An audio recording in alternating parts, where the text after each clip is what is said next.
പുതിയൊരു പരിപാടി പിടിച്ചാലോ എന്നുള്ളൊരു ആലോചനയാണ്. പൊതുവേ എൻ്റെ ഈ വേഷവും എൻ്റെ ഈ രൂപവും ഭാവവും എല്ലാം അതിന് പറ്റിയതാണെന്നാണ് പൊതുജനാഭിപ്രായം. ഒരു പരിപൂർണ നഗ്നനായ ഒരു സന്യാസിയായിട്ടങ്ങ് ജീവിച്ചാൽ കൊള്ളാമെന്ന്. എന്നിട്ട് ഉമ്മാണിയിൽ ഒരു മണിയും കെട്ടിത്തൂക്കിയിടും. ആ മണിയും കിലുക്കി ഇങ്ങനെ പല വഴിക്കൂടെ നടന്നു പോയി ആൾക്കാരുടെയൊക്കെ ശ്രദ്ധ ആകർഷിച്ച് കഴിഞ്ഞ് നമ്മൾ എവിടെയെങ്കിലും പോയിരിക്കുന്നു. അവിടെ ഇരുന്ന് ആർക്കും വ്യക്തമാകാത്ത രീതിയിൽ എന്തെങ്കിലും കുറച്ച് കാര്യങ്ങളൊക്കെ ഇങ്ങനെ അസൃഷ്ടമായിട്ട് ചൊല്ലിക്കൊണ്ടിരുന്ന് വെച്ചാൽ മതി.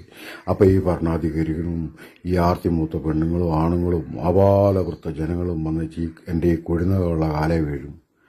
ഞാനപ്പോൾ കുണ്ടി ചൊറിഞ്ഞ കൈകൊണ്ട് അവരുടെ തലയെ കൈവച്ചൊരു അനുഗ്രഹവും കൊടുക്കും. അവരുടനെ ആ ഉമ്മാണി കെട്ടിക്കുന്ന മണിയെ ചെറുതായിട്ട് തട്ടും. മണി ഒന്ന് കിലുങ്ങും. ആ മണിയെന്ന് പറയുന്നത് പണമാണ്. അതിങ്ങനെ കുന്നുകൂടി ഉമ്മാണി കാണാത്ത പോലെ കുന്നുകൂടും. ഞാൻ ഈ സാമ്പത്തിക കുത്തിയിട്ട് ഈ പരാധീനതയെല്ലാം മാറി അത്യാവശ്യം ഒരു